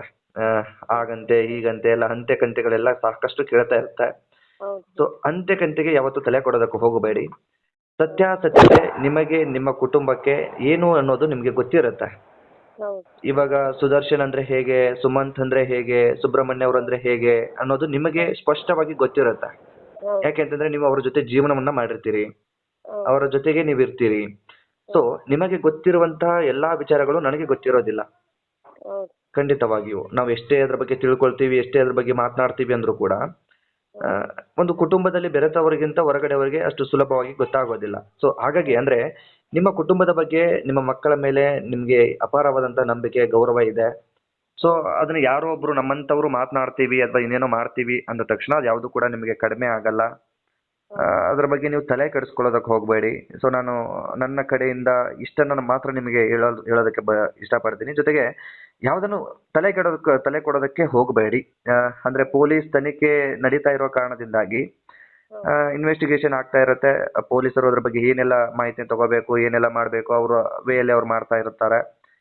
ಸೊ ಪೊಲೀಸರು ಏನಾದ್ರು ನಿಮ್ಗೆ ಮಾಹಿತಿನ ಪಡೆದುಕೊಳ್ಳೋದಕ್ಕೆ ಅಥವಾ ನಿಮ್ಮ ವಿಚಾರಣೆಗೆ ಅಥವಾ ಇನ್ನೇನೋ ಕರೆದ್ರೆ ಅಥವಾ ಏನೋ ಮಾತನಾಡಿಸಿದ್ರೆ, ಏನೋ ಮಾಹಿತಿನ ಕಲೆ ಹಾಕೋದಕ್ಕೆ ಬಂದ್ರೆ, ನಿಮ್ಮ ಕಡೆಯಿಂದ ಏನೇನೆಲ್ಲ ಸಾಧ್ಯವಾಗಿ ಅವರಿಗೆ ಪ್ರತಿಕ್ರಿಯೆ ಕೊಡೋದಕ್ಕಾಗುತ್ತೋ ಅದನ್ನ ಸಹಜವಾಗಿ ಕೊಡಿ. ಅದನ್ನ ಹೊರತುಪಡಿಸಿ ಯಾರೋ ಮಾತನಾಡ್ತಾರೆ, ಯಾರೋ ಇನ್ನೊಬ್ಬ ಮಗನ ಮೇಲೇನೆ ಒಂದು ಆರೋಪ ಕಟ್ತಾರೆ ಅಥವಾ ಇನ್ನೇನೋ ಮಾಡ್ತಾರೆ ಅನ್ನೋದಕ್ಕೆ ಯಾವತ್ತೂ ತಲೆ ಕೊಡೋದಕ್ಕೆ ಹೋಗ್ಬೇಡಿ. ಅದೆಲ್ಲವೂ ಕೂಡ ವೇಸ್ಟು. ಅದ್ಯಾವುದನ್ನು ಕೂಡ ತಲೆಗೆ ಹಾಕೊಳ್ಳೋಕೆ ಹೋಗ್ಬೇಡಿ. ಸೊ ಚಿಂತೆ ಬಿಟ್ಟು ಆರಾಮಾಗಿ ಒಂದು ತಕ್ಕ ಮಟ್ಟಿಗೆ ನಾವು ಹೇಳ್ಬೋದು ಆರಾಮಾಗಿರಿ ಅಂತ, ಬಟ್ ಆರಾಮಾಗಿ ನಿಮ್ಗೆ ಇರೋದು ತುಂಬಾ ಕಷ್ಟ ಅಂತ ನನ್ಗೆ ಗೊತ್ತು. ಆದ್ರೂ ಕೂಡ ಎಷ್ಟು ಸಾಧ್ಯನೋ ಬೇರೆ ವಿಚಾರಕ್ಕೆ ತಲೆ ಕೊಡೋದಕ್ಕೆ ಆಗದೆ ಇರುವಂತದ್ದು, ಅಂದ್ರೆ ತಲೆ ಕೊಡೋದಕ್ಕೆ ಹೋಗಬೇಡಿ. ಅಷ್ಟು ಆರಾಮಾಗಿ ಇರಿ. ಸಾಧ್ಯವಾದ್ರೆ ನಿಮ್ಗೆ ಈಗಾಗಲೇ ಒಂದು ಹೆಣ್ಣು ಮಗು ಕೂಡ ಇದೆ ಮನೆಯಲ್ಲಿ. ಆ ಮಗು ಜೊತೆ ಒಂದಿಷ್ಟು ಏನೋ ಆಟ ಆಡ್ತಾ ಇರತ್ತೆ, ಇನ್ನೇನೋ ಮಾಡ್ತಾ ಇರತ್ತೆ, ಅದ್ರ ಕಡೆ ಗಮನ ಕೊಡಿ. ಒಂದಿಷ್ಟು ನೋವು ಮರೆಯುವಂತ ಸಾಧ್ಯತೆ ಇರುತ್ತೆ. ಸೊ ಮಗನ ಈಗ ಮಗ ಆಗಿರುವಂತದಕ್ಕೆ ಏನು ಮಾಡೋದಕ್ಕೆ ನಮ್ಮಿಂದನೂ ಆಗ್ಲಿ ಅಥವಾ ನಿಮ್ಮಿಂದನೂ ಆಗ್ಲಿ ಸಾಧ್ಯ ಇಲ್ಲ. ಬಟ್ ನ್ಯಾಯ ಕೊಡಬೇಕು ಅಥವಾ ನ್ಯಾಯ ಕೊಡಿಸ್ಬೇಕು ಅಂತ ಹೋರಾಟವನ್ನ ಹೊರತುಪಡಿಸಿ ಕಳೆದುಕೊಂಡಿರುವಂತಹ ಮಗುವನ್ನ ನಾವು ತಂದು ಕೊಡೋದಕ್ಕಾಗಲ್ಲ, ಮತ್ತೆ ನಿಮ್ ಕೈಯಿಂದನೂ ತರೋದಕ್ಕಾಗೋದಿಲ್ಲ. ಸೊ ಅದನ್ನ ಹೊರತುಪಡಿಸಿ ಅಂದ್ರೆ ಸತ್ಯ ಅದೇ ಅಲ್ವಾ, ಸತ್ಯ ಅದು. ಮಗು ಇವತ್ತು ಸುಮಂತ್ ಕಳೆದೋಗಿದ್ದಾನೆ ಅಂದ್ರೆ ಸುಮಂತ್ ಇಲ್ಲ ಅನ್ನೋದು ಸತ್ಯ. ಅದನ್ನ ನಾವು ಸತ್ಯ ಅರ್ಥ ಮಾಡ್ಕೊಂಡು ಸಾಧ್ಯವಾದಷ್ಟು ಅದನ್ನ ನೋವನ್ನ ಮರೆಮಾಚಿ ಮುಂದೆ, ಈಗ ನಿಮ್ಗೆ ಇನ್ನೂ ಕಣ್ಣ ಮುಂದೆ 2 ಮಕ್ಕಳುಗಳಿದ್ದಾರೆ, ಆ 2 ಮಕ್ಕಳ ಬಗ್ಗೆ ಯೋಚನೆ ಮಾಡಿ. ಸೊ ಬೇರೆ ಯಾರೋ ಏನೋ ಮಾತನಾಡ್ತಾರೆ ಅದ್ರ ಬಗ್ಗೆ ಏನೋ ತಲೆ ಕೆಡಿಸ್ಕೊಳ್ಳೋದಕ್ಕೆ ಹೋಗ್ಬೇಡಿ ಅಂತ ನನ್ನ ಕಡೆಯಿಂದ ನಿಮ್ಗೆ ಒಬ್ಬ ಮನುಷ್ಯನಾಗಿ ಒಂದು ಸಲಹೆ ಅಂತ ಅನ್ಕೊಳ್ಳಿ. ತುಂಬಾ ಥ್ಯಾಂಕ್ಸ್ ಸರ್. ಈಗ ನಮ್ಗೆ ಅದನ್ನು ಹೊರತುಪಡಿಸಿ ಒಂದು ತಾಯಿ ಕಷ್ಟ ಏನು ಅಂತ ಅರ್ಥ ಆಗಿ ನಮ್ಗೆ ಬೇಜಾರಾಗ್ತಾ ಇದೆ. ಏನ್ ಮಾತಾಡಬೇಕು ನಿಮ್ ಜೊತೆ ಅಂದ್ರೆ ನಾನು ಈ ವಿಚಾರಕ್ಕೆ ನಿಮ್ ಜೊತೆ ಹೆಚ್ಚು ಮಾತನಾಡಲಿಲ್ಲ. ನನ್ಗೂ ಮತ್ತು ಸುಬ್ರಹ್ಮಣ್ಯ ಅವ್ರಿಗೂ ತುಂಬಾ ಕಾಂಟ್ಯಾಕ್ಟ್ ಇದೆ. ಅಂದ್ರೆ ಸಾಕಷ್ಟು ಬಾರಿ ನಾನು ಈ ಕಳೆದ 14ನೇ ತಾರೀಕು ಕೇಸ್ ಏನಾಗಿತ್ತು ಅಂದ್ರೆ ಸುಮಂತ್ ಇದೇನಾಗಿತ್ತು ಅವತ್ತಿಂದನೂ ಸತತವಾಗಿ ನಾನು ಕಾಂಟ್ಯಾಕ್ಟ್ ಅಲ್ಲಿ ಇದ್ದೀನಿ. ಸುಬ್ರಹ್ಮಣ್ಯ ಅವ್ರ ಜೊತೆ ಮಾತನಾಡ್ತಾ ಇದ್ದೀನಿ, ಏನಾಯ್ತು ಏನಿಲ್ಲ, ಏನಾದ್ರೂ ಅಪ್ಡೇಟ್ ಆಯ್ತಾ, ಏನು ವಿಚಾರ ಅಂತ ಎಲ್ಲ ಮಾಹಿತಿ ತಗೊಳ್ತಾ ಇದ್ದೀನಿ. ಬಟ್ ನಿಮ್ ಜೊತೆ ನನಗೆ ಮಾತನಾಡುವಂತ ಧೈರ್ಯ ಏನಕ್ಕೆ ಮಾಡ್ಲಿಲ್ಲ ಅಂದ್ರೆ ಒಂದು ತಾಯಿ ನೋವಿಗೆ ನಾವು ಒಂದು ಸಮಾಧಾನ ಹೇಳ್ಬಹುದು, ಬಟ್ ಆ ನೋವನ್ನ ನಾವು ತೆಗೆದುಕೊಳ್ಳೋದಕ್ಕೆ ಆಗಲ್ಲ. ಸೊ ನಿಮ್ಗಾಗೋ ನೋವು, ಈಗ ನಾನು ಇಷ್ಟು ಮಾತನಾಡ್ತಾ ಇದ್ದೀನಿ ಅಂದ್ರೂ, ಇಷ್ಟು ಧೈರ್ಯ ನಿಮ್ಗೆ ತುಂಬ್ತಿದ್ದೀನಿ ಅಥವಾ ಇಷ್ಟು ಧೈರ್ಯ ನಿಮ್ಗೆ ಕೊಡ್ತಿದ್ದೀನಿ ಅಂದ್ರೂ ಕೂಡ ನಿಮ್ಗೆ ಅದು ಇನ್ನೂ ನೋವು ಆಗ್ತಾನೆ ಇರುತ್ತೆ ಒಳಗಡೆ. ಇವ್ರೇನೋ ಹೇಳ್ತಿದ್ದಾರೆ ಅಂತ ಅನಿಸ್ತಿರುತ್ತೆ ಅಷ್ಟೇ, ನಿಮ್ಗೆ ಸಮಾಧಾನ ಮಾಡ್ತಿದ್ದಾರೆ ಅಂತ ಅನಿಸ್ತಿರುತ್ತೆ. ಬಟ್ ನಿಮ್ಮ ನೋವನ್ನ ನಾನು ತೆಗೆದುಕೊಳ್ಳೋದಕ್ಕಾಗಲ್ಲ. ಒಂದು ತಾಯಿಯ ನೋವು ಅದು ಬೇರೆ, ಅದನ್ನ ಹೇಳಕ್ಕಾಗಲ್ಲ. ಸೊ ಹಾಗಾಗಿ ನಿಮ್ ಜೊತೆ ಮಾತನಾಡುವಂತ ಧೈರ್ಯ ಮತ್ತು ನಿಮ್ಮನ್ನ ಸಮಾಧಾನ ಮಾಡುವಂತ ಸಾಮರ್ಥ್ಯವೂ ನನಗಿಲ್ಲ, ಅಥವಾ ನಿಮ್ಮ ಸಮಾಧಾನ ಮಾತು ಹೇಳುವಂತ ಸಾಮರ್ಥ್ಯವೂ ನಮ್ಗಿಲ್ಲ. ಸೊ ಅಷ್ಟೇ ಮಾತನಾಡಬಹುದು, ನಾವು ಅಲ್ಲಿಗೆ ಬಿಟ್ಟು ಬಿಡಬಹುದು. ಬಟ್ ಆ ನೋವು ನಿಮ್ಗಿರುತ್ತಲ್ವಾ. ಖಂಡಿತ. ಆದ್ರೂ ಬೇರೆ ಬೇರೆ ನೋವುಗಳಿಗೆ ಅಥವಾ ಬೇರೆ ಬೇರೆ ಇನ್ನೇನೋ ಸಮಾಜದಲ್ಲಿ ಅದು ಇದು ಅಂತ ಆಗ್ತಾ ಇರತ್ತೆ. ಯಾವುದಕ್ಕೂ ತಲೆ ಕೆಡೋದಕ್ಕೆ ಹೋಗ್ಬೇಡಿ, ತಲೆ ಕೆಡಿಸ್ಕೊಳ್ಬೇಡಿ, ಯಾವುದನ್ನು ಯೋಚನೆ ಮಾಡಬೇಡಿ. ಸುಮಂತ್ ಸಾವಿಗೆ ಸಾಧ್ಯವಾದಷ್ಟು ನಮ್ಮ ಕೈಯಿಂದ ಎಷ್ಟು ಬೇಗ ನ್ಯಾಯ ಕೊಡಿಸೋದಕ್ಕೆ ಸಾಧ್ಯ ಆಗುತ್ತೋ ಎಲ್ಲರೂ ಸೇರಿ ಏನೇನೆಲ್ಲ ಕಾನೂನು ರೀತಿಯಲ್ಲಿ ಹೋಗ್ಬೇಕೋ ಆ ರೀತಿಯಾಗಿ ಎಲ್ಲರೂ ಕೂಡ ಹೋಗೋಣ ಅಂತ ನಿಮ್ಮ ಜೊತೆ ವಿಶೇಷವಾಗಿ ನಾವು ಕೈ ಜೋಡಿಸ್ತಾನೆ ಇರ್ತೀವಿ, ನಿಮ್ಮ ಜೊತೆಗೆ ಇದ್ದೇ ಇರ್ತೀವಿ. ಏನೇ ಇದ್ರೂ ಕೂಡ ನಿಮ್ಮ ಜೊತೆಗೆ ಇರ್ತೀವಿ. ಯಾವುದನ್ನು ತಲೆ ಕೆಡಬೇಡಿ. ಮತ್ತೆ ಮತ್ತೆ ಹೇಳೋದಾದ್ರೂ ಕೂಡ ಯಾವುದಕ್ಕೂ ಕೂಡ ತಲೆ ಕೆಡಿಸ್ಕೊಳ್ಳೋದಕ್ಕೆ ಹೋಗ್ಬೇಡಿ. ಇಬ್ಬರು ಮುದ್ದಾದ ಮಕ್ಕಳಿದ್ದಾರೆ ನಿಮ್ಮ ಕಣ್ಣು ಮುಂದೆ ಸದ್ಯಕ್ಕೆ. ಅವರ ಭವಿಷ್ಯದ ಬಗ್ಗೆ ಯೋಚನೆ ಮಾಡಿ ಅವ್ರ ಬಗ್ಗೆ ಒಂಚೂರು ಗಮನ ಕೊಡಿ ಅಷ್ಟೇ. Okay okay. ನಿಮ್ಮಂಥವ್ರು ಧೈರ್ಯವುಳ್ಳವರು ಇದ್ರೆ ಎಷ್ಟೋ ತಾಯಂದಿರು ತುಂಬಾ ಕೃತಜ್ಞತೆಯನ್ನು ಸಲ್ಲಿಸ್ತಾರೆ ಸರ್. ಅಷ್ಟು ಧೈರ್ಯ ಅನ್ನೋದಕ್ಕಿಂತ ಹೆಚ್ಚಾಗಿ ನಾನು ಒಬ್ಬ ಮನುಷ್ಯನಲ್ವಾ, ನಾನು ಒಬ್ಬ ತಾಯಿಗೆ ಮಗನಲ್ವಾ, ನನಗೂ ಒಬ್ರು ತಾಯಿ ಇದಾರಲ್ವಾ. ಈಗ ನನ್ನ ಕಳೆದುಕೊಂಡ್ರೆ ನನ್ನ ತಾಯಿ ಕಷ್ಟ ಏನು ಅಂತ ನನಗೆ ಗೊತ್ತಾಗುತ್ತಲ್ವಾ. ಸೊ ಅದೇ ನೀವು ಕೂಡ, ಈಗ ನೀವು ತಾಯಿ ಮಕ್ಕಳು ಆಗಿಲ್ಲ ಅಂದ್ರೂ ಕೂಡ ನೀವು ಒಬ್ರು ತಾಯಿನೇ ಅಲ್ವಾ, ನಾನು ಒಬ್ಬ ಮಗನೇ ಅಲ್ವಾ. ಸೊ ಈಗ ಒಬ್ಬ ಮಗನನ್ನು ಕಳೆದುಕೊಂಡಿರ್ತಕ್ಕಂಥ ತಾಯಿ ನೋವು ಏನು ಅಂತ ಒಬ್ಬ ಪತ್ರಕರ್ತನಾಗಿ ಅನ್ನೋದಕ್ಕಿಂತ ಒಬ್ಬ ಮನುಷ್ಯನಾಗಿ ನನಗೆ ಗೊತ್ತಿರೋದಿಲ್ವಾ, ನನಗೆ ಮಾನವೀಯತೆ ಇರೋದಿಲ್ವಾ. ಸೊ ಅದನ್ನೇ ನಾವು ಯೋಚನೆ ಮಾಡಿರ್ತೀವಿ, ಅದ್ರ ಬಗ್ಗೆ ಯೋಚನೆ ಬಂದಾಗಲೇ ನಿಮ್ ಜೊತೆ ಮಾತನಾಡಿರ್ತೀವಿ, ಅದನ್ನೇ ನಿಮ್ಮ ಹತ್ರ ಹಂಚ್ಕೊಂಡಿರ್ತೀವಿ. ಇದನ್ನ ಹೊರತುಪಡಿಸಿ ಇಲ್ಲಿ ನಮ್ದು ಏನೂ ಇಲ್ಲ. ನಮ್ಗೆ ನಮ್ಮ ತಿಳುವಳಿಕೆಯಲ್ಲಿ, ಅಲ್ಪ ತಿಳುವಳಿಕೆಯಲ್ಲಿ ನಾವ್ ಏನು ತಿಳಿದುಕೊಂಡಿರ್ತೀವೋ ನಮ್ಮ ಕಡೆಯಿಂದ ನಿಮ್ಗೆ ಆ ಒಂದು ನೋವಿಗೆ ಒಂದು ಚುಕ್ಕಿಯನ್ನ ಹಿಡೋದಕ್ಕೆ, ಅಂದ್ರೆ ನೋವನ್ನ ಮರೆಸೋದಕ್ಕೆ ಇಷ್ಟು ಒಂದು ಬೇರೆ ದಾರಿಯನ್ನ ತೋರಿಸಬಹುದು ಅಥವಾ ಹೇಳಬಹುದು. ಅದನ್ನ ನಮ್ಗೆ ಸಾಧ್ಯವಾದಷ್ಟನ್ನು ಹೇಳಿರ್ತೀವಿ. ಅದನ್ನು ಬಿಟ್ಟರೆ ಬೇರೆ ನಮ್ಮ ಕಡೆಯಿಂದ ಏನು ಮಾಡೋದಕ್ಕೆ ಸಾಧ್ಯ. ನಿಮ್ ನೋವು, ಅದೇ ನಾನು ಆರಂಭದಲ್ಲೂ ಹೇಳಿದೆ, ನಿಮ್ಮ ನೋವನ್ನ ನಾನು ತೆಗೆದುಕೊಳ್ಳೋದಕ್ಕಾಗಲ್ಲ. ತಾಯಿನೇ, ಬೇರೆ ನಾವೆಲ್ಲ ಬೇರೆ ಬೇರೆಯವರೇ. ಸೊ ನಾನು ಒಬ್ಬ ತಾಯಿಗೆ ಮಗನಾಗಿ ಯೋಚನೆ ಮಾಡಿ, ನನ್ನ ತಾಯಿ ನನ್ನ ಕಳೆದುಕೊಂಡ್ರೆ ಅವ್ರಿಗೆ ಏನ್ ನೋವಿರುತ್ತೆ ಅನ್ನೋ ಒಂದು ಯೋಚನೆ ಮಾಡಿ ಮಾತ್ರ ನೀವು ಒಬ್ರು ತಾಯಿ ಅಂತ ನಿಮ್ಗೆ ಹೇಳಿರೋದಷ್ಟೇ. ಅದನ್ನ ಬಿಟ್ರೆ ನನ್ನದು ಕೂಡ ಇಲ್ಲಿ ಏನಿದಿಲ್ಲ. ಹಾಗಾಗಿ ಸರಿ, ಒಳ್ಳೇದಾಗ್ಲಿ. ಆದಷ್ಟು ಬೇಜಾರಿಂದ ಒಂದ್ ಸ್ವಲ್ಪ ಕಡಿಮೆ ಆಗಿ ಪದೇ ಪದೇ ಅದೇ ನೋವಲ್ಲೇ ಇದ್ರೂ ಕೂಡ ತುಂಬಾ ಕಷ್ಟ ಆಗುತ್ತೆ. ಯಾಕೆಂತಂದ್ರೆ ಮಕ್ಕಳಿದ್ದಾರೆ, ಇನ್ನೂ 2 ಮಕ್ಕಳಿದ್ದಾರೆ. ಅವ್ರ ಬಗ್ಗೆ ತುಂಬಾ ಚೆನ್ನಾಗಿ ಅವ್ರ ಭವಿಷ್ಯದ ಬಗ್ಗೆ ನೀವು ಕನಸುಗಳನ್ನ ಕಟ್ಕೊಂಡಿರ್ತೀರಿ. ಸೊ ಈಗ ಆಗಿರುವಂತದನ್ನ, ಅದೇ ನಾನು ಆರಂಭದಲ್ಲಿ ಹೇಳಿದಾಗೆ ಆಗಿರೋದನ್ನ ನಾವು ಏನು ಮಾಡೋದಕ್ಕಾಗಲ್ಲ, ನೀವು ಏನು ಮಾಡೋದಕ್ಕಾಗಲ್ಲ. ಬಟ್ ಅದಕ್ಕೆ ನ್ಯಾಯವನ್ನ ಕೊಡ್ಸೋದಕ್ಕೆ ಮಾತ್ರ ನಾವು ಹೋರಾಟ ಮಾಡಬೇಕು. ಸೊ ಮಾಡೋಣ, ಏನಾಗುತ್ತೋ ಆಗ್ಲಿ, ಸಾಧ್ಯವಾದಷ್ಟು ಹೋರಾಟ ಮಾಡೋಣ. ಆದಷ್ಟು ಬೇಗ ನ್ಯಾಯ ಸಿಗ್ಲಿ ಅಂತ ನಮ್ದು ಎಲ್ಲರದ್ದು ಬಯಕೆ. ಸತ್ಯ ಗೊತ್ತಾಗ್ಬೇಕು. ಈಗ ಬೇರೆ ಬೇರೆಯವರು ಬೇರೆ ಬೇರೆ ರೀತಿಯಾದಂತ ಆರೋಪಗಳನ್ನ ಏನ್ ಮಾಡ್ತಾ ಇದಾರಲ್ಲ, ಆ ಆರೋಪಕ್ಕೆ ಒಂದು ಪಾಯಿಂಟ್ ಸಿಗ್ಬೇಕು, ಯಾವ್ದು ಸತ್ಯ ಅನ್ನೋದು ಗೊತ್ತಾಗ್ಬೇಕು. ಹಂಗೆ ಸುಮ್ನೆ ಆರೋಪ ಮಾಡಿ ಒಂದು ಕುಟುಂಬದ ಜೀವದ ಜೊತೆ ಅಥವಾ ಒಂದು ಕುಟುಂಬದ ಭಾವನೆಗಳ ಜೊತೆ ಆಟ ಆಡೋದಿದೆಯಲ್ಲ, ಅದು ತುಂಬಾ ಕಷ್ಟ. ಹಾಗಾಗಿ ಅವನು ಈಗ ಇರ್ತಿದ್ರೆ ನಿನ್ನೆ 5 ತಾರೀಕು ಫೆಬ್ರವರಿ 5 ನಿನ್ನೆ ಹೋಗ್ತಾ ಇದ್ದ, ಹೈದರಾಬಾದಲ್ಲಿ ಇರ್ತಿದ್ದ. ಅಲ್ಲ ಸರ್.